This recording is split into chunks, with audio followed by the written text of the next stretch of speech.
ഇപ്പോൾ ഒരു വാർത്ത വന്നുകൊണ്ടിരിക്കുന്നുണ്ട്. അതായത് ഈ PR ഏജൻസി കൊടുത്തു എന്ന് പറയുന്ന അധികമായി എഴുതി ചേർത്ത ഭാഗങ്ങളുണ്ടല്ലോ, മലപ്പുറം അതുപോലെ തന്നെ ദേശദ്രോഹ പ്രവർത്തനങ്ങൾക്ക് ഉപയോഗിച്ചു എന്ന് പറഞ്ഞാൽ അത് ഹിന്ദുവിന് PR ഏജൻസി എഴുതി നൽകിയ വിവരങ്ങൾ ഇത് മുഖ്യമന്ത്രിയുടെ ഓഫീസിൽ നിന്നാണെന്നാണ് പറഞ്ഞിരുന്നത്. അത് മുഖ്യമന്ത്രിയുടെ തന്നെ ഓഫീസിലെ 2 പ്രമുഖ വ്യക്തികളാണ് ആ വിവരങ്ങൾ PR ഏജൻസി കൈമാറിയെന്ന് വരുന്നത്. നിങ്ങൾക്ക് എപ്പോഴും സംശയമില്ല, എനിക്കതിനും ഒരു സംശയമില്ല. ഞാൻ പറയുന്നത് എന്തിനാണ് ഈ PR ഏജൻസിയുടെയും ഹിന്ദുവിന്റെയും ആ പറഞ്ഞ സ്റ്റേറ്റ്മെന്റ് അതിന്റെ മുമ്പ് അദ്ദേഹം പറഞ്ഞിട്ടുള്ളതാണല്ലോ.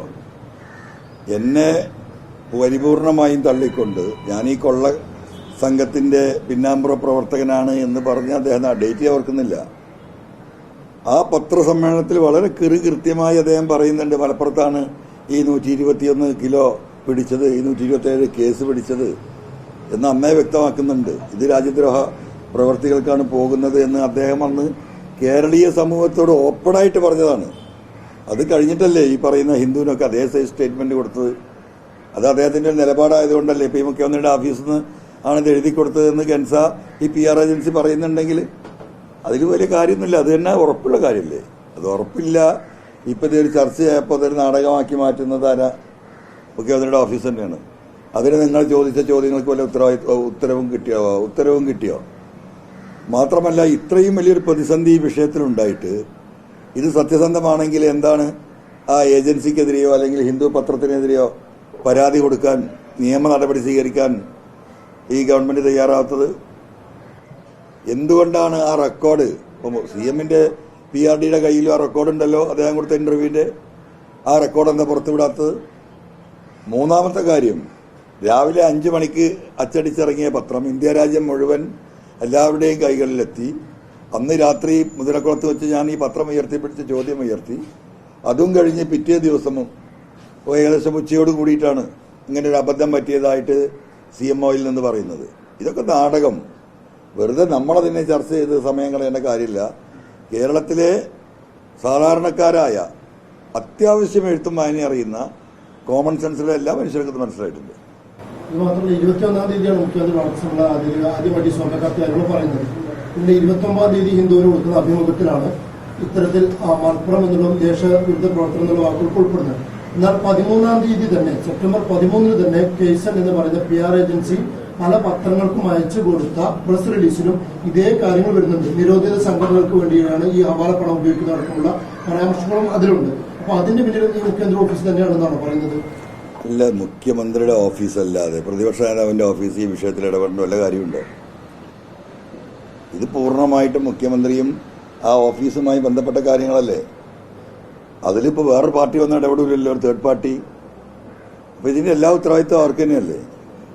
ഒരു ജില്ലയെയും ഒരു മലബാറിനെയും പൂർണ്ണമായി ക്രിമിനലുകൾ എന്ന് പറയുമ്പോൾ ബഹുമാനപ്പെട്ട മുഖ്യമന്ത്രി മനസ്സിലാക്കേണ്ട ഒരു കാര്യമുണ്ട്. ഇനി ഇത് ഉദ്ദേശിക്കുന്ന ഒരു ന്യൂനപക്ഷ സമുദായത്തെ മാത്രമാണെങ്കിൽ, അതല്ലാത്ത ഇഷ്ടം പോലെ ആളുകൾ, ലക്ഷക്കണക്കിന് ആളുകൾ ഈ ജില്ലയിലില്ലേ. അപ്പോൾ ഒരു ജില്ലയെ പരിപൂർണമായിട്ട് അപലവൽക്കരിക്കുകയല്ലേ അദ്ദേഹം ഉദ്ദേശിക്കുന്നത്. ഒരു സമുദായത്തെയാണെങ്കിൽ അതിന്റെ ആഫ്റ്റർ എഫക്ട് എന്താണ്? മലപ്പുറം ജില്ല എന്ന് പറഞ്ഞാൽ ഇവിടെ മാപ്പിളാർ മാത്രമേ ഉള്ളൂ. ഇവിടെ എല്ലാ ജനവിഭാഗവും ഇല്ലേ, അവർക്കൊക്കെ ഇത് ബാധിക്കൂലേ? അപ്പോൾ അത് മുഖ്യമന്ത്രി മാപ്പ് പറയാണ് വേണ്ടത്. യഥാർത്ഥത്തിൽ അദ്ദേഹം ഇതിൽ നിന്ന് ഒഴിയണം, ഈ ഉത്തരവാദിത്തത്തിൽ നിന്ന് ഒഴിയണം എന്ന് ആവർത്തിച്ച് പറഞ്ഞു. ഇനിയിപ്പോൾ അതിനും സാധിക്കുന്നില്ലെങ്കിൽ അദ്ദേഹം ഈ പറഞ്ഞതുപോലെ ഒരു മാപ്പെങ്കിലും ഈ പറയുന്ന മാപ്പിളാരെ മാറ്റി നിർത്തും. മലപ്പുറം ജില്ലയിൽ 10-20 ലക്ഷം അല്ലാത്ത സമുദായക്കാരുണ്ടല്ലോ, അവരോട് അദ്ദേഹം മാപ്പ് പറയണ്ടേ? ഇനിയിപ്പോൾ ഈ പദം ഒഴിഞ്ഞു കൊടുക്കാൻ വലിയ പ്രയാസം ഉണ്ടെങ്കിൽ അവിടെ മുഹമ്മദ് റിയാസും വീണയൊക്കെ ഉണ്ടല്ലോ, അവരാരെങ്കിലും ഒരാളെ ഏൽപ്പിച്ചാലും. കാരണം നമ്മൾ പല മുഖ്യമന്ത്രിമാരും കണ്ടിട്ടുണ്ടല്ലോ, സ്ഥാനം ഒഴിയുമോ. ലല്ലു പ്രസാദും അതുപോലെ തന്നെ UP മുഖ്യമന്ത്രിയും ഒക്കെ ഇതേപോലെ ഒരു സന്നിഗ്ധ ഘട്ടത്തിൽ കുടുങ്ങിയ സമയത്ത് അവരെന്താ ചെയ്ത്? എഴുത്തും വായനയും കൂടി അറിയാത്ത ഭാര്യയാണ് ലല്ലു പ്രസാദിന്റെ ഭാര്യ. എന്ന് സ്കൂളിലേ പോയിട്ടില്ല, അവരെയാണ് മുഖ്യമന്ത്രി പദം ഏൽപ്പിച്ചത്. പക്ഷെ വീണക്കൊക്കെ അത്യാവശ്യം നല്ല വിവരവും എഡ്യൂക്കേഷനൊക്കെ ഉണ്ടല്ലോ, അവരെ ഏൽപ്പിക്കട്ടെ. ബാക്കി ഈ പാർട്ടി ഏറ്റെടുക്കുമല്ലോ, ആ പാർട്ടിക്ക് വീണ ജയിപ്പിക്കാൻ കഴിയുമല്ലോ. എങ്ങനെയെങ്കിലും ഈ കേരളത്തെ നിന്ന് രക്ഷപ്പെടുത്തി തന്നാൽ മതി ഈ വിഷയത്തിൽ നിന്ന്. അതിനുള്ളൊരു മഹാമനസ്കതെങ്കിലും കാണിക്കട്ടെ. അപ്പൊ അറിവില്ലായ്മയില്ലല്ലോ ഈ പറഞ്ഞ റിയാസിനായാലും. മകൾ വീണക്കായാലും അങ്ങനെയും ചെയ്യാമല്ലോ. ഈ മന്ത്രിമാർ തുടർച്ചയായി പറഞ്ഞുകൊണ്ടിരിക്കുന്നത് മുഖ്യമന്ത്രിക്ക് ഒരു PR ഏജൻസിയുടെ ആവശ്യമില്ല എന്നുള്ളതാണ്. അങ്ങനെ പ്രതിരോധിക്കാനാണ് ശ്രമിക്കുന്നത്. അല്ല, മുഖ്യമന്ത്രിക്ക് PR ഏജൻസിയുടെ ആവശ്യമില്ല എന്ന് മന്ത്രിമാർ പറയുന്നു. മുഖ്യമന്ത്രി തന്നെ പറയുന്നു, മുഖ്യമന്ത്രിയുടെ ഓഫീസ് തന്നെ പറയുന്നത് PR ഏജൻസിക്ക് പറ്റിയ തെറ്റാണ്. അപ്പം ഞാൻ പറയുന്നത് വെച്ചാൽ ഇതൊന്നും വേണ്ട. PR നടത്താനുള്ള ശേഷി പറഞ്ഞ റിയാസിനും വീണക്കൊക്കെ തന്നെ ഉണ്ട്. അവർക്ക് തന്നെ സ്വയം PR ആയി മാറിയാലും അതേ ആവശ്യമുള്ളൂ. റിയാസ് PR ഏജൻസി ഇല്ലാന്ന് പറയുമ്പോൾ പറഞ്ഞത് PR ഏജൻസി തീവ്രവാദികളൊന്നുമല്ലല്ലോ. പാർട്ടിയിൽ തന്നെ വിഷയത്തിൽ രണ്ടഭിപ്രായം ഉണ്ടെന്ന് കരുതുന്നുണ്ട്. റിയാസിന്റെയും വിജയരാഘവന്റെ പ്രസ്താവനകളൊക്കെ നോക്കുമ്പോൾ പാർട്ടിയിൽ ഈ വിഷയത്തിൽ 40 അഭിപ്രായം ഉണ്ടാവും, അല്ലാതെ തർക്കമില്ല. ഒരഭിപ്രായം പറയാനില്ല നട്ടലുള്ള ഒരു കമ്മ്യൂണിസ്റ്റുകാരനും ഈ പാർട്ടി നേതൃത്വത്തിൽ ഇല്ലാത്തതിന്റെ ദുരന്തമാണ് ഈ കമ്മ്യൂണിസ്റ്റ് പാർട്ടി ഇന്ന് കേരളത്തിൽ അനുഭവിക്കുന്നത്. ആരെയാണ് ഇവർ ഈ പേടിക്കുന്നത്? CM-നെ സംബന്ധിച്ച് അജിത് കുമാറിനെയും ശശിനെയും ഒക്കെ നല്ല പേടിയാണ്. അത് യാതൊരു തർക്കമില്ല, എല്ലാവർക്കും ബോധ്യമായതാണല്ലോ. പാർട്ടി ആരെയാ പേടിക്കുന്നത്? CM-നെ. അപ്പൊ എവിടെയാ പാർട്ടി കുടുങ്ങിക്കിടക്കുന്നത്? പാർട്ടി ലീഡർഷിപ്പിൽ നിന്ന് മനസ്സിലാകേണ്ട സമയം കഴിഞ്ഞല്ലോ. ഈ അങ്ങാടിയിൽ ചുമടെടുക്കുന്ന CITU തൊഴിലാളിക്കും ഈ അങ്ങാടിയിൽ ഓട്ടോറിക്ഷ ഓടിക്കുന്ന CITU തൊഴിലാളിക്കും ഈ രാജ്യത്തെ മലമുകളിൽ കൃഷി ചെയ്യുന്ന കമ്മ്യൂണിസ്റ്റ് കർഷകർക്കും ഈ നാട്ടിലെ വിദ്യാർത്ഥികൾക്കും ഇതൊന്നുമല്ലാത്ത കേരളത്തിലെ പൊതുസമൂഹത്തിന് ഈ കാര്യങ്ങളൊക്കെ ബോധ്യപ്പെട്ടിട്ടുണ്ട്. ബോധ്യപ്പെടാത്തത് കമ്മ്യൂണിസ്റ്റ് പാർട്ടിയുടെ നേതൃത്വത്തിന് മാത്രമാണ്. എങ്ങോട്ടാ കൊണ്ടുവന്നത്? പശ്ചിമബംഗാളോ ത്രിപുരയോ? അതാ എനിക്ക് ശേഷം പ്രളയമെന്ന മുഖ്യമന്ത്രിയുടെ സ്റ്റാൻഡ് ഇവർ ഒരുമിച്ച് തീരുമാനമെടുത്തോ? അവരെ എക്സ്പ്ലെയിൻ ചെയ്യണം. CPM നേതൃത്വം എക്സ്പ്ലെയിൻ ചെയ്യണം. മുഖ്യമന്ത്രിയും പേടിക്കാൻ എന്തായിരിക്കും കൃത്യമായ കാരണം? LDF MLA ആയിട്ട് ഇത്രയും കാലം ഉണ്ടായിരുന്ന ആളല്ലേ, എന്തായിരിക്കും ആ മെന്റൽ ബ്ലോക്കിന്റെ കാരണം? അല്ല, ഞാനൊരു തിരിച്ചൊരു ചോദ്യം ചോദിക്കട്ടെ. എന്താ ഈ സ്വർണ്ണക്കള്ളക്കടത്ത് അന്വേഷിച്ചിട്ട് എവിടെയാ എത്താത്തത്? എന്താണ് ഞാൻ ഉന്നയിച്ച ചോദ്യങ്ങൾക്ക് മറുപടി ഇല്ലാത്തത്? എന്താണ് ഒരു ജുഡീഷ്യൽ അന്വേഷണത്തിന് എന്നെ ഉൾപ്പെടെ, ബഹുമാനപ്പെട്ട മുഖ്യമന്ത്രി പറഞ്ഞല്ലോ ഞാനിതിന്റെ പിന്നിലുണ്ടാകുന്നു, എന്നെ ഉൾപ്പെടെ ബുക്ക് ചെയ്തിട്ട് ജുഡീഷ്യൽ അന്വേഷണം നടത്തട്ടെ? ഇത്ര ദിവസമായി പറയുന്നത്, വെല്ലുവിളിക്കുന്നത്, എന്താ അതിന് തയ്യാറില്ലാത്തത്? അപ്പൊ ജനങ്ങൾ ആലോചിക്കട്ടെ എന്തുകൊണ്ടാ അതെന്നല്ലേ.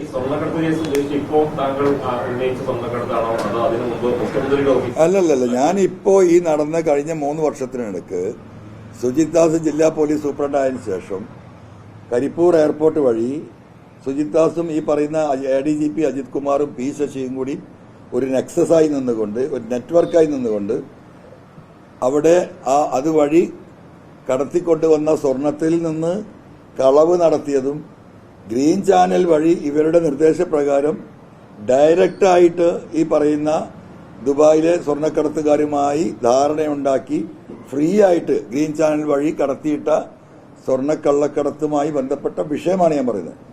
പഴയ കാര്യമൊന്നും ഞാൻ പറഞ്ഞിട്ടില്ല, എനിക്കതിനെക്കുറിച്ച് അറിയില്ല, ഞാനത് പഠിച്ചിട്ടുമില്ല.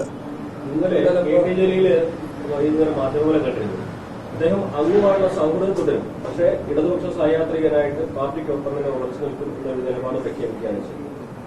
എന്തുവരുന്നു താങ്കളുടെ പാർട്ടിക്ക് പ്രചാരണത്തിന് പ്രചരണത്തിന് ഇറങ്ങാൻ തയ്യാറാണോ? അല്ല, ഞാനതില് ഇപ്പൊ ഈ പറഞ്ഞ പോലെ ജലീൽ MLA ഒന്നും കുറ്റം പറയാൻ ഞാൻ ആളല്ല. അവരുടെയൊക്കെ പ്രശ്നം എന്താണെന്ന് വെച്ചാൽ അവരൊക്കെ മറ്റാരുടെയോ കാലിലാണ് നിൽക്കുന്നത്. ഞാൻ എൻ്റെ സ്വന്തം കാലിൽ, ജനങ്ങളുടെ കാലിൽ, എൻ്റെ കാലിൽ ജനങ്ങളുടെ കാലിൽ കയറ്റിവെച്ചാണ് നിൽക്കുന്നത്. അപ്പോൾ അവർക്കൊന്നും സ്വയം നിൽക്കാൻ ശേഷിയില്ലാത്തതിന്, അല്ലെങ്കിൽ ഈ പറഞ്ഞതുപോലെ ജനകീയ വിഷയങ്ങൾ സത്യസന്ധമായി ധീരമായി ഏറ്റെടുക്കാൻ അവർക്ക് ശേഷിയില്ലാത്തതിന് നമുക്ക് കുറ്റം പറയാൻ പറ്റില്ല. ഓരോരുത്തരുടെ ശേഷിയുടെ പ്രശ്നം. അപ്പോൾ അദ്ദേഹത്തിനെയൊക്കെ സംബന്ധിച്ച് അത്രേ പറ്റുള്ളൂ. അതുകൊണ്ട് അദ്ദേഹങ്ങൾ തീരുമാനമെടുത്തിട്ടുണ്ടാവും. അദ്ദേഹം ഇത്ര ദിവസം സാധാരണ എല്ലാ വിഷയങ്ങൾക്കും സർക്കാരിനെയും CPM-നെയും ഒക്കെ പ്രൊട്ടക്ട് ചെയ്തുകൊണ്ട് ഫേസ്ബുക്കിൽ പോസ്റ്റ് ഇടുകയും മാധ്യമങ്ങളോട് സംസാരിക്കുകയും കുറച്ച് ദിവസമായിട്ട് ചില കാര്യങ്ങൾ തുറന്നു പറയുമെന്ന് പറഞ്ഞു. ഇന്നലെ രാവിലെ അദ്ദേഹം പറഞ്ഞത്, എനിക്ക് മുഖ്യമന്ത്രിയോടോ CPM-നോടോ പ്രത്യേക ഒരു പ്രതിബദ്ധതയില്ല, ഇനി ഞാൻ സ്വതന്ത്രനാണെന്ന് പറഞ്ഞു. പക്ഷെ വൈകുന്നേരം വന്ന് പറയുന്നത് എന്നെ വെടിവെച്ച് കൊന്നാലും മുഖ്യമന്ത്രിക്ക് എതിരെ പറയില്ല എന്നുള്ളതാണ്. അപ്പൊ അദ്ദേഹത്തെ പിന്നെ ആരെങ്കിലും ബന്ധപ്പെട്ട് ആ രീതിയിൽ പറയിപ്പിച്ചതാവാൻ സാധ്യതയുണ്ടോ? എന്നെ വെടിവെച്ച് കൊന്നാലും മുഖ്യമന്ത്രിക്ക് എതിരെ പറയില്ല. അപ്പൊ ആരോ വെടിവെക്കുന്ന് പറഞ്ഞിട്ടുണ്ടാവും, അതുകൊണ്ട് മാറിയതാവും. മനുഷ്യന് ജീവനപ്പേടി ഉണ്ടാവില്ലെന്ന്. ജീവനപ്പേടി അപ്പൊ നമുക്ക് തടുക്കാൻ കഴിയില്ലല്ലോ. ഈ LDF-നെതിരെ മുഖ്യമന്ത്രിക്കെതിരെയൊക്കെ പറഞ്ഞു തുടങ്ങിയ ഒരു ഘട്ടം, ആ സമയത്തൊക്കെ KT ജലീലിന്റെ ഒരു പിന്തുണ ലഭിച്ചിരുന്നു ഇടതുപക്ഷ എംഎൽഎമാരുടെ. ഇതെന്താ അറിയോ മാഷേ, നമ്മൾ ഇത് ആവർത്തിച്ച് പറയുമ്പോൾ നിങ്ങൾക്ക് മനസ്സിലായി, ഞാൻ ഈ വിഷയത്തിൽ ഈ ഭൂമിയിൽ ജനിച്ചു വീണ ഒരു മനുഷ്യന്റെയും പിന്തുണ ഞാൻ തേടിയിട്ടില്ല, ഒരു മനുഷ്യന്റെയും. ഞാൻ ഈ വിഷയം കേരളത്തിലെ സഖാക്കളുടെ ഇടയിലേക്കും കേരളത്തിലെ പൊതുസമൂഹത്തിന്റെ ഇടയിലേക്കുമാണ് ഞാൻ ഉയർത്തിയത്. ഇന്നും ഞാൻ ആ വിഷയത്തിൽ, അതിൽ നമ്മളെ സഹായിക്കുന്നവരാരാ? സാധാരണക്കാരായ മിഡിൽ ക്ലാസ്സായ മനുഷ്യരാണ്. ഇവിടെ എൻ്റെ യോഗങ്ങളിലേക്ക് വരാൻ നിലമ്പൂരിൽ അതിൻ്റെ ഇരട്ടി ആളുകൾ ഉണ്ടാവുമായിരുന്നു. പക്ഷെ അതിലേക്ക് ആളുകൾക്ക് വരാൻ കഴിയില്ല. കാരണം അവർ റേഷൻ കാർഡ് പുതുക്കാൻ നിൽക്കുകയാണ്, അവർ ഈ ലൈഫ് പദ്ധതിയിൽ ഒരു വീട് കിട്ടാൻ നിൽക്കുകയാണ്, കുട്ടികൾക്ക് എന്തെങ്കിലും ജീവിതത്തിൽ വിദ്യാഭ്യാസ സഹായം കിട്ടാൻ കാത്തിരിക്കുകയാണ്. വേറെ സർക്കാരിൽ നിന്ന് എന്തെങ്കിലും ഇവരെയൊക്കെ കണ്ണുരുട്ടി ഇവരെ പേടിപ്പിച്ചുകൊണ്ടേയിരിക്കുകയാണ്. ഇവർക്കൊന്നും ആ മറ കടന്ന് വരാനുള്ള ശേഷി ഈ സാധുക്കൾക്കില്ല. പലരോടും ഞാൻ പറഞ്ഞാൽ നിങ്ങൾ വരണ്ടെന്നാ.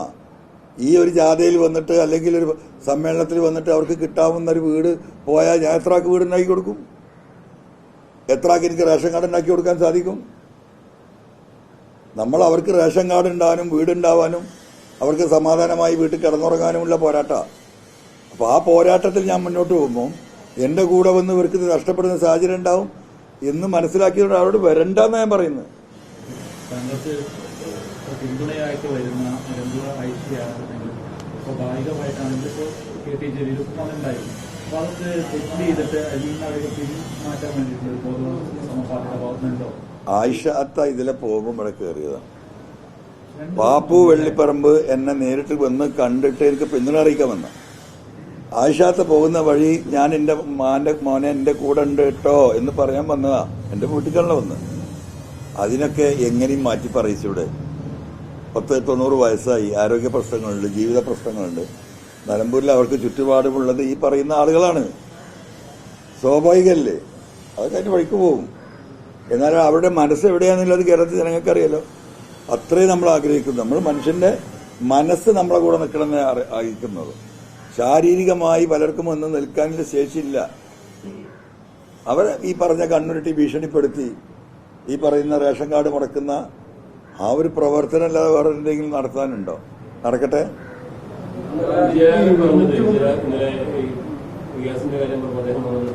പ്രസ്താവന അല്ലെങ്കിൽ നിലവാരമില്ലാത്ത ചോദ്യങ്ങൾക്ക് എന്നോട് മറുപടി പറയുന്നത് അത് അത്രമാത്രം നിലവാരമില്ലാത്ത പ്രസ്താവനയായിട്ടാണ് ജനങ്ങൾ കാണുന്നത്. ഏത് പ്രസ്താവന? ആവശ്യമെങ്കിൽ റിയാസിനെ മുഖ്യമന്ത്രിയാക്കിയില്ലെങ്കിൽ മുഖ്യമന്ത്രി പിണറായി ഒഴിയട്ടെ റിയാസിനതിലേക്ക് മുഖ്യമന്ത്രി ജനം ഇഷ്ടപ്പെട്ടിട്ടില്ല. ഒപ്പര ഇല്ലെങ്കിൽ ഒരു സാധു മനുഷ്യനാണ്, സൗമ്യനായുള്ളൊരു മനുഷ്യനാണ്. അപ്പൊ അതൊരു സൗമ്യതക്കുറവ് തോന്നിയിട്ടാണ് അവന്റെ പറച്ചില്ല. അങ്ങനെ കണ്ടാൽ മതി. മുഖ്യമന്ത്രിയുടെ ഓഫീസിൽ നിന്നിപ്പോ ഇങ്ങനെ ഈ PR ഏജൻസിക്ക് കത്ത് പോയി ഇല്ലെങ്കിൽ തിരുത്താൻ ആവശ്യപ്പെട്ടില്ല, അധികം ചേർക്കാനുള്ള ഇതൊക്കെ മുഖ്യമന്ത്രിയുടെ അറിവോടുകൂടി പോയി എന്നാണതോ മുഖ്യമന്ത്രി ഓഫീസിലെ ചില ആളുകൾ ഇങ്ങനെ ചെയ്യുന്നതെന്നാണ് താങ്കൾ വിചാരിക്കുന്നത്? അല്ല, രണ്ട് ഉത്തരവാണ് എന്നുള്ളത്. മുഖ്യമന്ത്രിയുടെ അറിവോടെ പോയിട്ടില്ലായിരുന്നെങ്കിൽ മുഖ്യമന്ത്രിയുടെ സ്റ്റാഫിന്റെ പേരിൽ എന്താ അദ്ദേഹം നടപടി എടുക്കായിരുന്നു? ഇത് ചെറിയ കാര്യമില്ലല്ലോ. അങ്ങനെ നടപടി എടുത്തിരുന്നെങ്കിൽ നമുക്ക് മനസ്സിലാക്കാമായിരുന്നു ഇത് മുഖ്യമന്ത്രിയുടെ അറിവോടെ അല്ല എന്ന്. അങ്ങനെ ഒരു നടപടിയും ഇല്ലാത്തതിന്റെ അടിസ്ഥാനത്തിൽ എന്താ മനസ്സിലാക്കേണ്ടത്? മുഖ്യമന്ത്രിയുടെ അറിവോടെയും നിർദ്ദേശപ്രകാരവുമാണ് ഈ കാര്യം നടന്നതെന്നല്ല നമ്മൾ മനസ്സിലാക്കേണ്ടത്. ഇതൊക്കെ ഒരു കോമൺ സെൻസിൽ നമുക്ക് ആലോചിക്കാവുന്ന കാര്യമല്ലേ ഉള്ളൂ. വയനാട്ടിൽ വേണ്ടി കൂടിക്കാഴ്ച നടത്തിയെന്നുള്ള സ്പെഷ്യൽ ബ്രാൻഡ് റിപ്പോർട്ട് ചെയ്യുകയും ചെയ്തിട്ടുണ്ട്. ADGPക്ക് നിരന്തരം ഉണ്ടായിക്കൊണ്ടിരിക്കുകയാണ്. എന്റെ പൊന്ന സഹോദര, നമ്മളിപ്പോൾ ആകെ ചർച്ച ചെയ്യുന്നപ്പോൾ 2 പ്രാവശ്യം കണ്ട കാര്യമാണ്. ഇപ്പോൾ നിങ്ങളിപ്പോൾ സൂചിപ്പിക്കുന്ന 3ാമത്തെ തവണ കണ്ടു. വയനാട്ടിൽ വെച്ച് RSS ലീഡർഷിപ്പായിട്ട് കണ്ടുന്ന ഇത് സ്ഥിരമായി കണ്ടുകൊണ്ടിരിക്കുന്നതാണ്.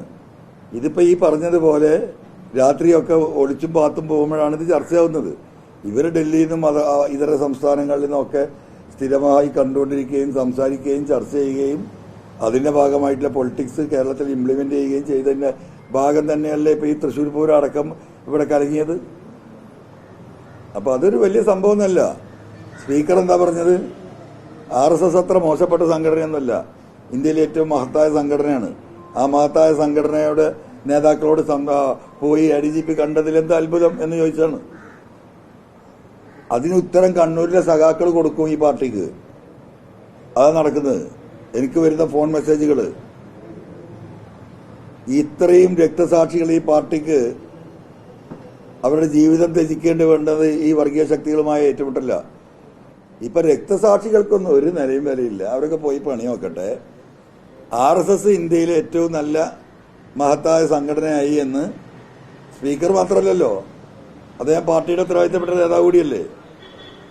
അത് കണ്ണൂരിലെ ജനങ്ങള്, കേരളത്തിൽ ഇതിന് വിധേയമായിട്ടുള്ള കേരളത്തിൽ അങ്ങോളം ഇങ്ങോളമുള്ള കമ്മ്യൂണിസ്റ്റ് പ്രവർത്തകർ ആലോചിച്ചോട്ടെന്ന്.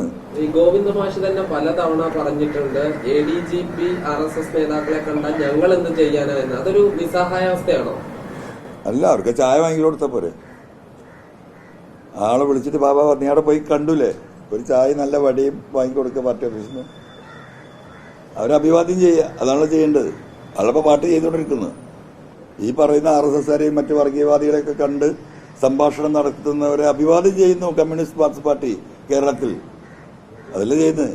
അപ്പൊ അഭിവാദ്യം ചെയ്യട്ടെ. ഈ മുഖ്യമന്ത്രി സ്ഥാനം ഒഴിയുകയാണെങ്കിൽ അത് വീണയ്ക്കോ അല്ലെങ്കിൽ വിയാസിനോ കൊടുക്കണമെന്നാണ് പറയുന്നത്. അങ്ങനെയല്ല, അങ്ങനെ കൊടുത്തിട്ടെങ്കിൽ അദ്ദേഹം ഒഴിയണമെന്നാ പറഞ്ഞത്. അദ്ദേഹം കൊടുത്തിട്ട് ഒഴിയാനല്ല പറഞ്ഞത്, അത് തിരുത്തണം. ഇനിയിപ്പോ ഒരു നിവൃത്തിയില്ല. എന്നാൽ പാർട്ടിക്കാർക്കും കൈമാറാൻ അദ്ദേഹത്തിന് വിശ്വാസമില്ല. ഈ സമൂഹത്തിൽ എന്താ പറയാ, അദ്ദേഹം ഇങ്ങനെ ഓരോ ഈ നാടിന്റെ വികസനം ഇങ്ങനെ കൺകുളിർമയിൽ കണ്ടുകൊണ്ടിരിക്കുകയാണല്ലോ. അദ്ദേഹം ആ സ്ഥാനത്ത് നിന്ന് മാറുമുണ്ടാകുന്ന പ്രയാസം, നാടിന് വരാൻ പോകുന്ന നഷ്ടത്തിൽ അദ്ദേഹത്തിന് ബേജാറുണ്ടെങ്കിൽ അദ്ദേഹം മകൾക്കോ മരുമകനോ കൈമാറട്ടെ എന്നാ പറഞ്ഞത്. ആ കുടുംബവാഴ്ച എന്ന് പറഞ്ഞത് അതൊരു അഡ്ജസ്റ്റ്മെന്റ് എന്ന് പറഞ്ഞാൽ മതി. താങ്കൾ പറയാൻ ഉദ്ദേശിച്ച മുഖ്യമന്ത്രി അത്രയും മോശം ഭരണമാണ്, അത്രയും തരം താഴ്ന്ന ഒരു ഭരണമാണ് കാഴ്ചവെക്കുന്നത് എന്നുള്ളതാണ്. അദ്ദേഹം ഇപ്പൊ എടുക്കുക, അങ്ങനെയൊന്നും ഞാൻ പറഞ്ഞിട്ടില്ല. ഈ വിഷയത്തിൽ, ഈ സ്വർണ്ണക്കള്ളക്കടത്തുമായി ബന്ധപ്പെട്ട വിഷയത്തിൽ, പൂരം കലക്കിയ വിഷയത്തിൽ പോലീസ് ഉദ്യോഗസ്ഥർ നിരന്തരമായി RSSന്റെയും മറ്റു വർഗീയ ശക്തികളുടെയും നേതാക്കളുമായുള്ള അവരുടെ സമ്പർക്കം, ഈ വിഷയങ്ങളിൽ അദ്ദേഹം എടുത്തത് വളരെ നിലവാരം കുറഞ്ഞ തീരുമാനമാണ് എന്ന് ഉറച്ചു വിശ്വസിക്കുന്ന ആളാണ് ഞാൻ. നിലവാര തകർച്ച തന്നെയാണ്. അതിന്റെ ആഫ്റ്റർ ഇഫക്റ്റ് ഈ പാർട്ടിക്കാണ്. ആ പാർട്ടി അതിനെ സല്യൂട്ട് ചെയ്യാണ്. അപ്പൊ പിന്നെ സഖാക്കളിന് എന്താ ചെയ്യേണ്ടത് അവരാലോചിക്കട്ടെ. വിജയരാഘവൻ പറഞ്ഞത് ഈ PR ഏജൻസിയുമായിട്ട് ബന്ധപ്പെട്ട് മുഖ്യമന്ത്രി എല്ലാം വ്യക്തമാക്കി, അതോടുകൂടി എല്ലാം അവസാനിച്ചതാണ്, ഇനി ചോദ്യങ്ങൾക്കൊന്നും പ്രസക്തിയില്ല എന്നുള്ളതാണ്. അപ്പൊ സ്വാഭാവികമായിട്ട് നമ്മൾ അദ്ദേഹത്തോട് ചോദിച്ചു, രാത്രി ചാനൽ ചർച്ചകളിലൊക്കെ വന്നിരുന്ന് ഓരോ ആളുകൾ ഇതിനെ മുഖ്യമന്ത്രി പറഞ്ഞത് ശരിയായി ന്യായീകരിച്ചു എന്നുള്ളതാണ്. ഈ സമയം നോക്കിയൊന്നും പറയാൻ കഴിയില്ല എന്നുള്ളതാണ് അദ്ദേഹം പറയുന്നത്. അദ്ദേഹത്തെ പോലത്തെ ഒരു സാധുവിന് അതേ പറയാൻ കഴിയുള്ളൂ. അദ്ദേഹത്തിന് ഇതൊക്കെ മനസ്സിലായിട്ടുണ്ടല്ലോ. എന്ത് ചെയ്യാനാന്ന് ഇവർക്കൊക്കെ എന്താണ് ഈ പറയാനുള്ള നിവൃത്തികേട് എന്ന് കേരളത്തിലെ സഖാക്കൾ ചോദിക്കാൻ തുടങ്ങി. ആ നിവൃത്തികേടിന്റെ ഭാഗമായിട്ടുള്ള സ്റ്റേറ്റ്മെന്റാണ്. പുതിയ രാഷ്ട്രീയ പാർട്ടി ഉണ്ടാക്കുന്ന പ്രഖ്യാപിച്ചിരുന്നല്ലോ, എന്തെങ്കിലും ആയോ അതിന്റെ അടുത്ത ഘട്ടം എന്തെങ്കിലും ആയോ? അതിന്റെ പണിയിലായി. നിങ്ങളൊരു ഒഴിവ് തരുന്നില്ലല്ലോ. ഞായറാഴ്ച നമ്മളതിന്റെ ബേസിക് ആയിട്ടുള്ള കാര്യങ്ങൾ, നമ്മൾ ഈ പാർട്ടിയെ കൊണ്ട് എന്ത് ഉദ്ദേശിക്കുന്നു എന്നുള്ള അതിന്റെ പൊതുവായിട്ടുള്ള നമ്മുടെ ഒരു പൊളിറ്റിക്കൽ എന്താ പറയുക, നമ്മളൊരു സ്ട്രാറ്റജി പബ്ലിക്കുമായി നമ്മൾ അത് ഡിസ്കസ് ചെയ്യും. അതിൽ ജനങ്ങളിലേക്ക് നമ്മളത് വിടും. അതിനുശേഷം ജനങ്ങൾക്ക് നമ്മുടെ ആ പൊളിറ്റിക്കൽ സ്ട്രാറ്റജിയിൽ മറ്റ് അഭിപ്രായങ്ങളുണ്ടെങ്കിൽ ആ അഭിപ്രായം നമ്മൾ പരിഗണിക്കും. തിരുത്തേണ്ടതുണ്ടെങ്കിൽ എന്തെങ്കിലും തിരുത്തും. അങ്ങനെ ഒരു പൊതുജനാഭിപ്രായത്തിന്റെ ഭാഗമായിട്ടായിരിക്കും പാർട്ടിയുടെ ഫൈനൽ പൊളിറ്റിക്കൽ സ്ട്രാറ്റജി നമ്മൾ തീരുമാനിക്കുകയും അത് ഡിക്ലെയർ ചെയ്യുകയും അത് എന്താ പറയുക സീൽ ചെയ്യുകയും ചെയ്യാം.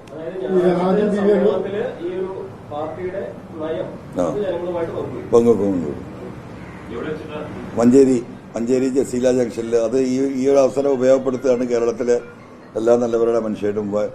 6-ാം തീയതി ഈ വരുന്ന സൺഡേ വൈകുന്നേരം 6 മണിക്ക് മഞ്ചേരി ടൗണിലെ ജസീല ജംഗ്ഷനിൽ ബൈപ്പാസിലുള്ള വലിയ പ്രത്യേകം സജ്ജമാക്കിയ മൈതാനത്തിലാണ് എല്ലാ ജനാധിപത്യ മതേതര വിശ്വാസികളും ഈ വിഷയങ്ങൾ മനസ്സിലാക്കിയിട്ട് ഇന്ന് ഈ സമൂഹത്തിൽ നടക്കുന്ന പോലീസിന്റെ ഈ ഗുണ്ടായിസം, പൊളിറ്റിക്കൽ ലീഡേഴ്സിന്റെ ഇടയിലുള്ള ഈ നെക്സസ്, നാട് നേരിടുന്ന പൊതുവായ വിഷയങ്ങൾ, ഒരു സമൂഹത്തെ മുഴുവൻ എന്താ പറയുക അപരവൽക്കരിക്കുന്ന മുഖ്യമന്ത്രിയുടെ നിർദ്ദേശങ്ങൾ, തീരുമാനങ്ങൾ, അദ്ദേഹത്തിന്റെ സ്റ്റേറ്റ്മെന്റ് തുടങ്ങി താമർ ജിഫ്രി വിഷയം വരെയുള്ള വിഷയങ്ങൾ ഒന്ന് നമ്മളവിടെ പ്രതിപാദിക്കപ്പെടും. അതുകൊണ്ട് ജനങ്ങൾ ഇതുമായി സഹകരിക്കണമെന്ന് അഭ്യർത്ഥിക്കുകയാണ്. ആദ്യം പറഞ്ഞിരുന്ന ഒരു കാര്യം, ഈ നിലമ്പൂർ പരിപാടിക്ക് പറഞ്ഞ കാര്യം, ജനങ്ങളൊരു പാർട്ടിയായി മാറുകയാണെങ്കിൽ അതിന് പിന്നിൽ താനുണ്ടാവും എന്നുള്ളതാണ്. പിന്നീട് കഴിഞ്ഞ ദിവസം MLA തന്നെ ഒരു രാഷ്ട്രീയ പാർട്ടി പ്രഖ്യാപനം നടത്തി. ജനങ്ങളിൽ നിന്നും അഭിപ്രായ രൂപീകരണം സ്വരൂപിച്ചതിന് ശേഷമാണോ ഈ പാർട്ടി പ്രഖ്യാപനം നടത്തിയത്, അത് സ്വയം തീരുമാനിച്ചത്? അതായത് കഴിഞ്ഞ ഒരു CM-ന്റെ എന്നെ തള്ളിക്കൊണ്ട് എന്നെ കള്ളനാക്കിക്കൊണ്ടുള്ള നിർദ്ദേശത്തെ സ്റ്റേറ്റ്മെന്റിന് ശേഷമാണല്ലോ പുറത്തേക്ക് വരേണ്ടി വരുമെന്നുള്ള തീരുമാനം ഉണ്ടാകുന്നത്. അന്ന് തൊട്ടുള്ള നമ്മുടെ ആലോചനയും കമ്മ്യൂണിക്കേഷനുമാണ്. നിങ്ങളടക്കമുള്ളവർ പറഞ്ഞിരുന്നത് നമ്മൾ ഏതെങ്കിലും ഒരു രാഷ്ട്രീയ പാർട്ടിയിൽ പോകും. CPM ലീഡർഷിപ്പ് പ്രചരിപ്പിച്ചിരുന്നത് നമ്മൾ ലീഗിലോ കോൺഗ്രസിലോ പോകും. അപ്പം ആ ഒരു സാഹചര്യം ഇവിടെ ചർച്ച ചെയ്യപ്പെട്ടുകൊണ്ടിരിക്കുകയാണ്. അപ്പം നിലമ്പൂരിലെ സമ്മേളനത്തിൽ ഞാൻ പറഞ്ഞു, ജനങ്ങളൊരു പാർട്ടിയായി മാറുകയാണെങ്കിൽ ഞാനതിന് അണിയായി നിൽക്കും. അതിൽ നിന്നും ഒരു വ്യത്യാസമില്ല. ഇപ്പം സംഭവിച്ചുകൊണ്ടിരിക്കുന്നത് എന്താണെന്ന് വെച്ചാൽ കഴിഞ്ഞ കുറച്ച് ദിവസങ്ങളായിട്ട് എനിക്ക് വലിയ സമ്മർദ്ദം ജനങ്ങളുടെ, ഈ പറയുന്ന എല്ലാ രാഷ്ട്രീയ പാർട്ടിയിൽപ്പെട്ടവരാണ്. ചിലതൊന്നും നിങ്ങളോട് ഡിസ്കസ് ചെയ്യാൻ ഇപ്പം പറയാൻ പറ്റില്ല.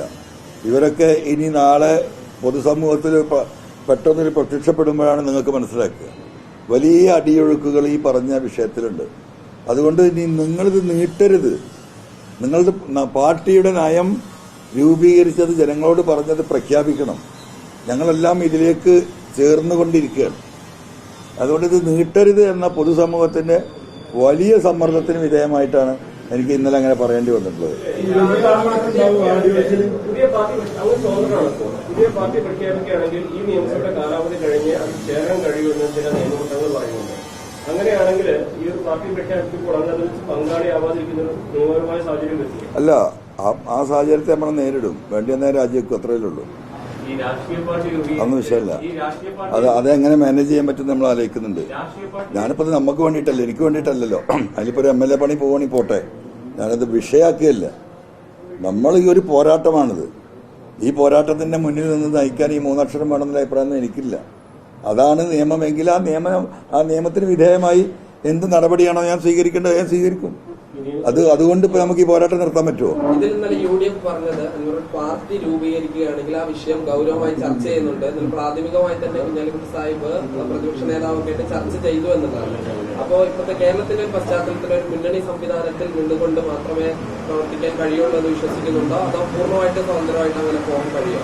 ഇല്ല, ഞാനതൊന്നും ഇപ്പം ആലോചിക്കുന്നില്ല. പൂർണ്ണമായിട്ട് സ്വതന്ത്രമായിട്ട് പോകാൻ കഴിയുന്ന ഒരു രാഷ്ട്രീയ സാഹചര്യം ഇപ്പം നമ്മൾ അസസ് ചെയ്താലില്ല. ഇനി അങ്ങനെ ഒരു സാഹചര്യം ഉണ്ടെങ്കിൽ അപ്പം അതിനെക്കുറിച്ച് ആലോചിക്കും.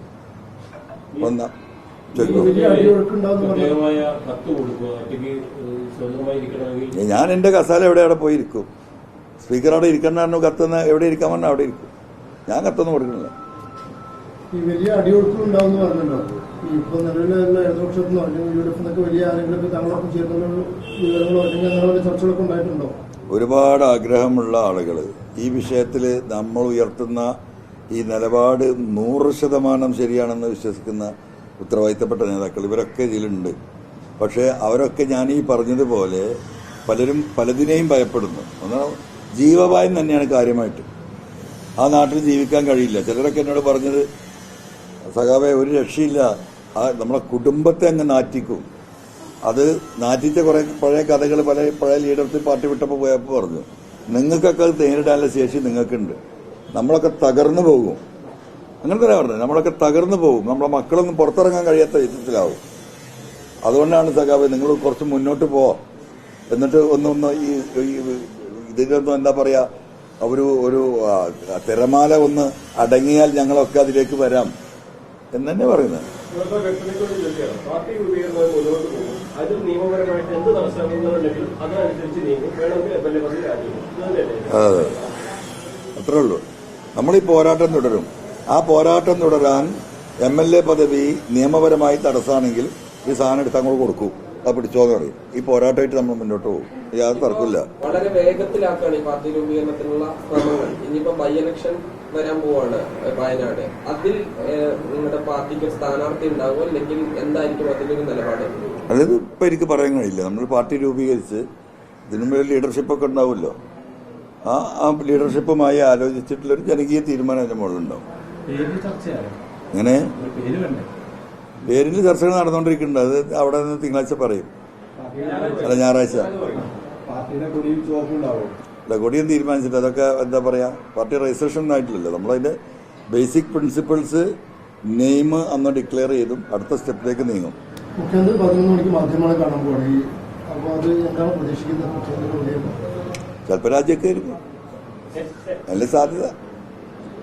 അല്ലെങ്കിൽ അങ്ങനെയൊക്കെ ആവാം. ഒരു രാഷ്ട്രീയ പാർട്ടി രൂപീകരിച്ച് മുമ്പോട്ട് പോകാന്ന് പറഞ്ഞാല് അത് നടന്നു പോവുക വലിയ വെല്ലുവിളിയാണ്. അത് മനസ്സിലാക്കി വേണ്ടത്ര ചർച്ച നടന്നുണ്ടോ അല്ലേ? എന്റെ പൊന്നുമാഷേ, ഒരു 15 വയസ്സ് കഴിഞ്ഞതിന് ശേഷം നമ്മൾ തിരക്കെതിരെ നീന്തിയിട്ടുള്ളത്. ഒരു തിരമാല എവിടെയും സോഫ്റ്റായിട്ട് കൊണ്ടുപോയി തന്നെ ലാൻഡ് ചെയ്യിച്ചിട്ടില്ല. നമ്മുടെ ജീവിതാനുഭവങ്ങൾ എൻ്റെ പിതാവിൻ്റെ അടുത്താലും വല്യപ്പാൻ്റെ അടുത്താലൊക്കെ തന്നെ അത് ഒഴുക്കിനെതിരെ എന്നും നമ്മൾ നീന്തിയിട്ടുള്ളൂ. എന്നിട്ടാണ് കര പറ്റിയിട്ടുള്ളത്. ഈ പറയുന്നതിൽ വസ്തുത ഉണ്ടെന്ന് അറിയാതെ ഒന്നുമല്ലേ ഈ പറയുന്നത്. അപ്പോൾ നമ്മൾ ഒരു വിഷയം ഏറ്റെടുക്കുമ്പോൾ അതിൻ്റെ എല്ലാ റിസ്ക്കും ഉണ്ടാവും. റിസ്ക് ആലോചിച്ചാൽ നമുക്കൊരു ഇഞ്ച് മുന്നോട്ട് പോകാൻ കഴിയില്ല. മഹേഷ് ഇപ്പോൾ ഈ പത്രസമ്മേളനം കഴിഞ്ഞ് ഇവിടുന്ന് ഇറങ്ങുമ്പോൾ 3 സ്റ്റെപ്പ് അവിടെ ഇറങ്ങണം. ആ സ്റ്റെപ്പ് വഴുക്കിയാൽ നമ്മൾ വീഴും. നിങ്ങളവിടെ ഇങ്ങനെ നിന്നിട്ട് ഇത് വഴുക്കുമെന്ന് വിചാരിച്ചാൽ നിങ്ങൾക്ക് ഇറങ്ങാൻ പറ്റില്ല. വഴുക്കുമെന്ന് വിചാരിച്ച് നിങ്ങൾക്ക് ഇറങ്ങാൻ പറ്റില്ല. ഇനി വഴുക്കുമെന്ന് വിചാരിച്ച് നിങ്ങൾ ഇറങ്ങിയാലോ നിങ്ങൾ വഴുക്കി വീഴും ചെയ്യും. ഒന്നും സംഭവിക്കില്ല എന്ന് വിചാരിച്ച് നിങ്ങൾ ഇറങ്ങിയാൽ നിങ്ങൾ സുഖമായിട്ട് സ്മൂത്തായിട്ട് ഇറങ്ങിപ്പോകും. അപ്പം നമ്മളൊരു പ്രതിസന്ധി വരുമ്പോൾ അത് ക്രോസ് ചെയ്യും. No problem, we will face it എന്നില്ലേ ആ സ്ട്രാറ്റജിയിൽ നമ്മൾ മുന്നോട്ട് പോകും. അതുകൊണ്ട് എനിക്ക് അതിലൊന്നും യാതൊരു പേടിയില്ല. ഇപ്പൊ പലരും പറയുന്നുണ്ട് ഗൗരിയമ്മ പാർട്ടി ഉണ്ടാക്കി അത് പൊളിഞ്ഞു പോയി, പിന്നെ വീരാഘവൻ പാർട്ടി ഉണ്ടാക്കി അത് പൊളിഞ്ഞു പോയി, കെ കരുണാകരൻ പാർട്ടി ഉണ്ടാക്കി അത് പൊളിഞ്ഞു വയ്ക്കല്ല. ഇത് ഓരോന്നും നോക്കിയാൽ എം പി രാഘവൻ പാർട്ടി ഉണ്ടാക്കി കമ്മ്യൂണിസ്റ്റ് പാർട്ടിന്റെ ഒരു വക്ക് ചെത്താനാണ് നോക്കിയത്. അത് കുറെ ചെത്തി പിന്നെ അങ്ങോട്ട് ഒട്ടി, അത് പോയി. അപ്പോൾ അവർക്കൊക്കെ ഉണ്ടായിരുന്ന സ്ട്രാറ്റജി എന്തായിരുന്നു? ഒരു പാർട്ടി ഉണ്ടാക്കുക, അതിന്റെ നേതാവാ, അതിന്റെ മന്ത്രിയാവാം. അത് തന്നെയായിരുന്നു. ഗൗരിയമ്മയെ സംബന്ധിച്ച് ഒരു പക്ഷെ അങ്ങനെ പറയാൻ പറ്റില്ലെങ്കിലും ആത്യന്തികമായിട്ട് അങ്ങനെ തന്നെയായിരുന്നു. DSCയെ സംബന്ധിച്ച് എന്തായിരുന്നു? ഉപമുഖ്യമന്ത്രിയെങ്കിലാണ് ആന്റണി ബിലൊക്കെ ചവിട്ടി പുറത്താക്കി. ഞാനുണ്ടായിരുന്നല്ലോ അതിൽ. എന്തായിരുന്നു DSCയുടെ തീരുമാനം? DIC അവസാനമായി സഖാവ് VS LDFിലെ എൻട്രി സ്റ്റോപ്പ് ചെയ്തപ്പോൾ രാവിലെ 9 മണി തൊട്ട് വൈകുന്നേരം 6 മണി വരെ സംസ്ഥാന കമ്മിറ്റിയും ജില്ലാ പ്രസിഡന്റുമാരും ജില്ലയിലെ സീനിയർ ലീഡേഴ്സും തിരുവനന്തപുരത്ത് ശ്രീ കെ കരുണാകരന്റെ ഒപ്പം ഇരുന്ന് കെ മുരളീധരന്റെ സാന്നിധ്യത്തിൽ വൈകുന്നേരം വരെ ചർച്ച ചെയ്ത് എന്താ തീരുമാനം എടുത്തത്? മനസ്സിൽ ഓർമ്മയുണ്ടോ? 140 സീറ്റിൽ മത്സരിക്കേണ്ട DSC തീരുമാനിച്ചു. എൻ്റെ അടുത്ത് തന്നൊരു ഫിയറ്റ് കാറാ. അപ്പോൾ ഇത് പിരിഞ്ഞിട്ട് ഞങ്ങൾ 1-2 MP മുഹമ്മദും സദാശിവേട്ടനൊക്കെ എൻ്റെ കാറിൽ കയറി ഞങ്ങൾ പോന്നു. സെയ്ദ് മുഹമ്മദ് തങ്ങളാ പ്രസിഡന്റ്. അദ്ദേഹം ട്രെയിനിലാണ് പോകുന്നത്. അദ്ദേഹം പൊന്നാനി ഇറങ്ങി രാവിലെ 7:30 മണിക്കുണ്ട് ഫോണ്, മറ്റേ ഫോണാ. നിങ്ങൾ കറേ എന്നാണ് ബെല്ലടിക്കുക. ഞാൻ വന്ന് കയറിയുള്ളൂ. അപ്പോൾ വാപ്പ ഫോൺ എടുത്തിട്ട് പറഞ്ഞു എന്നാ തങ്ങളെ വിളിക്കുന്നത്. ഞാൻ അടുത്ത് പോയി തങ്ങളെന്താ പറഞ്ഞ് തീരുമാനം എന്താ 140 മത്സരിക്കുക. കെ മുരളീധരൻ കൊടുവള്ളി കോൺഗ്രസിന്റെ സ്ഥാനാർത്ഥിയായിട്ട് മത്സരിക്കുന്നു. അങ്ങനെ DIC പൊളിഞ്ഞു. ഇതൊക്കെ ചൂണ്ടിക്കാണിച്ചിട്ട് ആണ് ഇപ്പോൾ ആളുകളെ നമ്മളെ ബേജാറാക്കുന്നത്. എനിക്ക് അങ്ങനത്തെ ഒരു ബേജാറുമില്ല. നമ്മൾ നാളെ മന്ത്രിയാകാനോ നാളെ ആണെങ്കിൽ ഇപ്പം ഇതിൽ തന്നെ നിന്നിട്ട് സുഖമായിട്ട് പോയിട്ട് എന്തുവാണെങ്കിലും ആവാലോ. അപ്പോൾ അതിലൊന്നും ഒരു പ്രയാസം കാണും. നമ്മൾ ജനങ്ങളുടെ മനസ്സും അവരുടെ താല്പര്യവും അവരുടെ ആവശ്യവും കുറെ പുതിയ ആളുകൾ വരട്ടെന്ന്. ഈ ADGP അജിത് കുമാറിനെ മാറ്റണം എന്നുള്ള ആവശ്യം നിരന്തരമായി CPI ഉന്നയിക്കുന്നുണ്ടായിരുന്നു. അപ്പോൾ എന്നിട്ടും അവസാനം ഇപ്പോൾ കഴിഞ്ഞ ദിവസം രാത്രി ബിനോയ് വിശ്വം മുഖ്യമന്ത്രിയുമായി കൂടിക്കാഴ്ച നടത്തി. ഈ നിമിഷം വരെയും അതിലൊരു നടപടിയും ഉണ്ടായിട്ടുണ്ട്. അപ്പോൾ CPIയുടെ ഒരു നിലപാടിന് അവിടെ പ്രസക്തി ഇല്ലാതാവുന്നുണ്ട്. അതൊക്കെ CPIക്കാരെ ആലോചിക്കട്ടെ. അവര് അത് സ്വയം ആലോചിച്ച് തീരുമാനിക്കട്ടെ. ഞാൻ എൻ്റെ അവിടുത്തെ സ്റ്റേറ്റ്മെന്റ് പറഞ്ഞപ്പോൾ CPIക്കാരെ ചീത്ത കൊണ്ട് കേൾക്കുന്നു.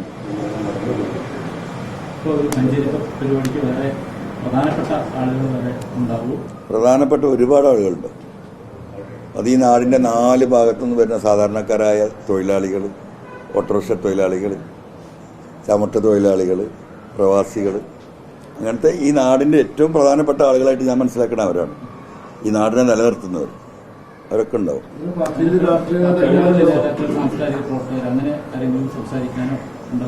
ആരെയും ബുദ്ധിമുട്ടാക്കാൻ നമ്മൾ ഉദ്ദേശിക്കില്ല. ഞാൻ പറഞ്ഞല്ലോ 10-25 പഞ്ചായത്ത് ഇവിടെ മറിയുന്നു. ഇപ്പൊ നിങ്ങൾ എഴുതി വെച്ചോ 43-ൽ എത്തി നിൽക്കണം. നമുക്ക് കാണാന്ന് 1 by 1 വീൽ സീറ്റ്. താങ്കള് പിന്നെ ഇതായി കഴിഞ്ഞാൽ പാർട്ടി രൂപീകരിച്ചു കഴിഞ്ഞാൽ പിന്നെ ആ പാർട്ടിയുടെ ഒരു ഭരണം എല്ലാം വളരെ പ്രധാനപ്പെട്ടാണല്ലോ. സ്വാഭാവികമായിട്ട് താങ്കളെ പിന്തുണയ്ക്കുന്ന ആളുകൾ ഈ CPM-ന്റെ പാനലിൽ മത്സരിച്ച ആളുകൾ രാജിവെക്കാൻ തയ്യാറാകുമോ ഈ തദ്ദേശ സ്ഥാപനങ്ങളിൽ? ഒരാളും രാജിവെക്കാതെ ഒരാളുടെയും സ്ഥാനം നഷ്ടപ്പെടാതെ തന്നെ ഇതിനൊക്കെ നമ്മൾ അട്ടിമറിക്കുന്നു. നിയമപരമായിട്ട് തന്നെ ഈ പറഞ്ഞ രാഷ്ട്രീയ ഭരണമാറ്റം വരും. കഴിഞ്ഞ ദിവസം നിലമ്പൂരിൽ നടത്തിയ വാർത്താസമ്മേളനത്തിൽ ഒരു ആരോപണം പറഞ്ഞത് TV അൻവർ ഇടയ്ക്കിടയ്ക്ക് വാർത്താസമ്മേളനത്തിൽ കുടുംബമഹിമ പറയുന്നത് ജ്യോതികാരനെ പറഞ്ഞത് കുടുംബമഹിമ സംബന്ധിച്ച് ചില കാര്യങ്ങൾ ഞങ്ങളുടെ കയ്യിലുണ്ട്. അത് ഇനി കുടുംബമഹിമ ഇടയ്ക്കിടയ്ക്ക് പറഞ്ഞാൽ പലതും ഞങ്ങൾ പഠിപ്പിക്കുന്നു. അത്തരത്തിലേക്കൊരു കുടുംബ പ്രശ്നങ്ങളിലേക്ക് പറയുന്നതുകൊണ്ടല്ല ഏറ്റുമുട്ടുക. അപ്പൊ അവരവരെ കുടുംബമഹിമ പറയട്ടെ. ഇനിയിപ്പോ എന്തൊക്കെ ദോഷം പറയുന്നില്ലല്ലോ, പറയട്ടെ. അപ്പൊ നമുക്ക് കാണാം. മുഖ്യമന്ത്രിക്ക് ലക്ഷക്കണക്കിന് രൂപ ശമ്പളം വാങ്ങുന്ന PRD ഉദ്യോഗസ്ഥരും പ്രസ് സെക്രട്ടറിയും ഒക്കെ ഉണ്ട്. അതിനപ്പുറത്തേക്ക് ഒരു സ്വകാര്യ PR ഏജൻസിയെ ആശ്രയിക്കേണ്ടി വരുന്നുണ്ട്. ആ CM-ന്റെ ഓഫീസായിട്ട് ഉത്തരം പറയുന്നത്. എന്തിനാ ഇവിടെ ഒരു PR? ഇത്രയും കമ്മ്യൂണിസ്റ്റുകാരും എഴുത്തുകാരും സാംസ്കാരിക നായകന്മാരും കഴിവും ശേഷിയും പ്രാപ്തിയുള്ളൊരു PRD ഡിപ്പാർട്ട്മെന്റിൽ തന്നെ എത്ര ആൾ ശമ്പളം വാങ്ങുന്നുണ്ട്? അവർക്ക് പിന്നെ എന്താ പണി? ഈ PR ചെയ്യാനല്ലേ അവർക്ക് ശമ്പളം കൊടുക്കുന്നത്. പിന്നെ അതിന്റെ മുകളിൽ വേറെ സാധനം വേണോ?